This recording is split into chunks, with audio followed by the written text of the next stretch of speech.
হাই friends, আজি আমি জানিম যে হিষ্টৰী অফ মিউচুৱেল ফাণ্ডৰ ইতিহাস। যদি আপুনি মিউচুৱেল ফাণ্ডৰ ভিডিঅ'টো চোৱা নাই, ওপৰৰ আই বটনত মিউচুৱেল ফাণ্ডৰ ভিডিঅ'টো দিয়া হৈছে, ভিডিঅ'টো চাই লওক। ভাৰতত মিউচুৱেল ফাণ্ড কেতিয়া ষ্টাৰ্ট হৈছিল? ভাৰতত মিউচুৱেল ফাণ্ড উদ্যোগ 1963 চনত ইউনিট ট্ৰাষ্ট অফ ইণ্ডিয়া গঠনৰ সৈতে আৰম্ভ হৈছিল। বৰ্তমান UTI মিউচুৱেল ফাণ্ড বুলি জনাজাত।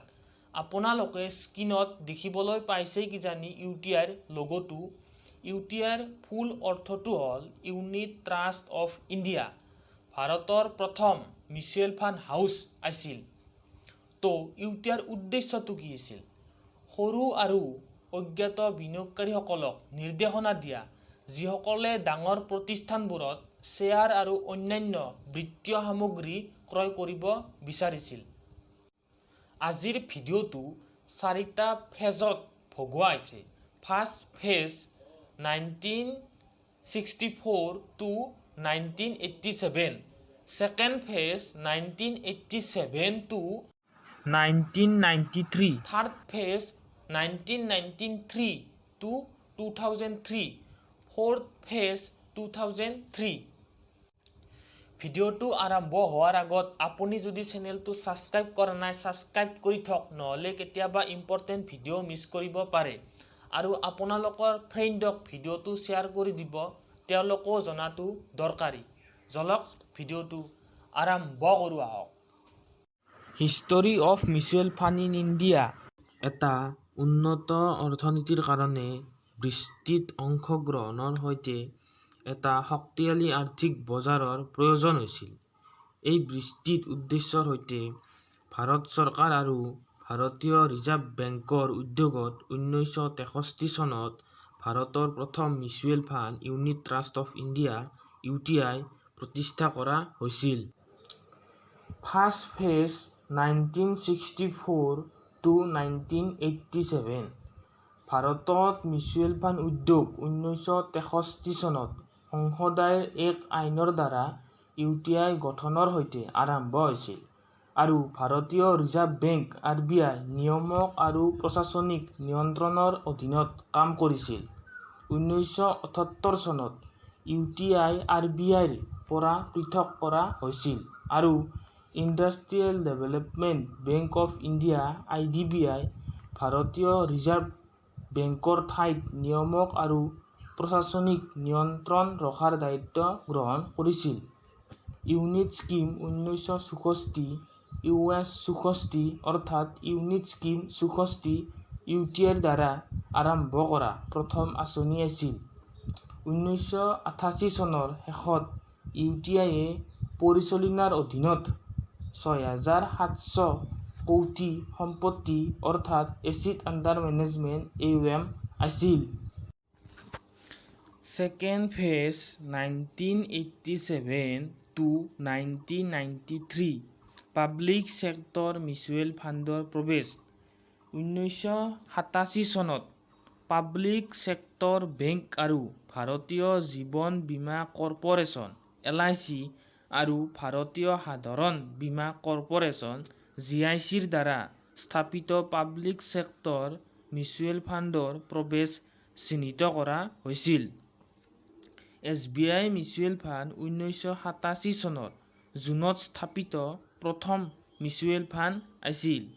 তাৰ পিছত Canbank Mutual Fund December 1987, Punjab National Bank Mutual Fund August 1989, Indian Bank Mutual Fund November 1989, Bank of India June 1990, Bank of Baroda Mutual Fund October 1992।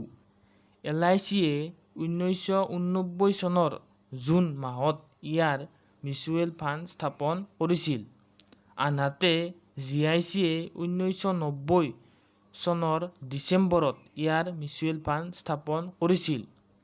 1993 চনৰ শেষত মিউচুৱেল ফাণ্ড উদ্যোগৰ এছেট আণ্ডাৰ মেনেজমেণ্ট সম্পত্তি 46,400 কোটি পৰিচালনাৰ অধীনত আছিল। Third phase 1993 to 2003 private sector mutual ফাণ্ডৰ প্ৰৱেশ ছিকিউৰিটি মাৰ্কেটত বিনিয়োগকাৰীসকলৰ স্বাৰ্থ সুৰক্ষিত কৰিবলৈ আৰু ছিকিউৰিটি মাৰ্কেটৰ বিকাশ প্ৰচাৰ কৰিবলৈ আৰু নিয়ন্ত্ৰণ ৰখাৰ বাবে 1992 চনৰ এপ্ৰিলত ছেবি স্থাপনাৰ সৈতে ভাৰতীয় ছিকিউৰিটি মাৰ্কেটত অধিক গুৰুত্ব লাভ কৰিছিল।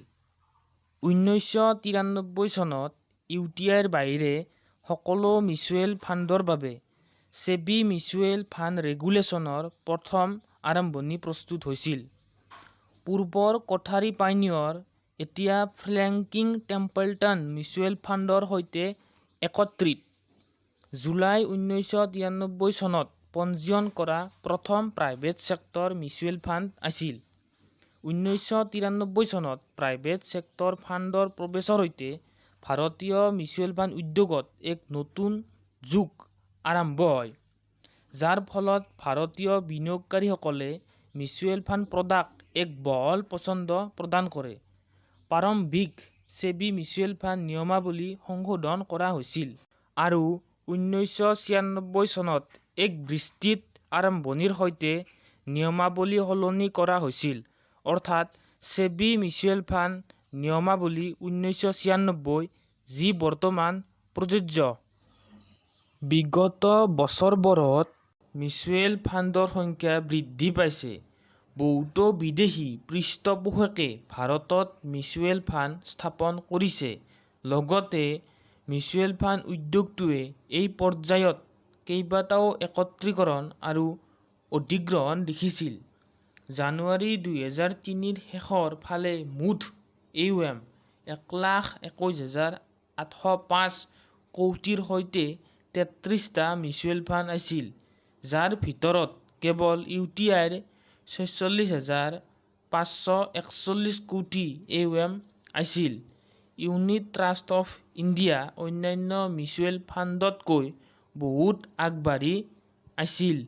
Fourth phase 2003 February 2003 to unit trust of India আইন 1963 বাতিল হোৱাৰ পিছত UTIক দুটা পৃথক প্ৰতিষ্ঠানত বিভক্ত কৰা হৈছিল, যেনে specified undertaking of the unit trust of India SUUTI আৰু UTI মিউচুৱেল ফাণ্ড, যি ছেবি মিউচুৱেল ফাণ্ড ৰেগুলেশ্যনৰ অধীনত কাম কৰে।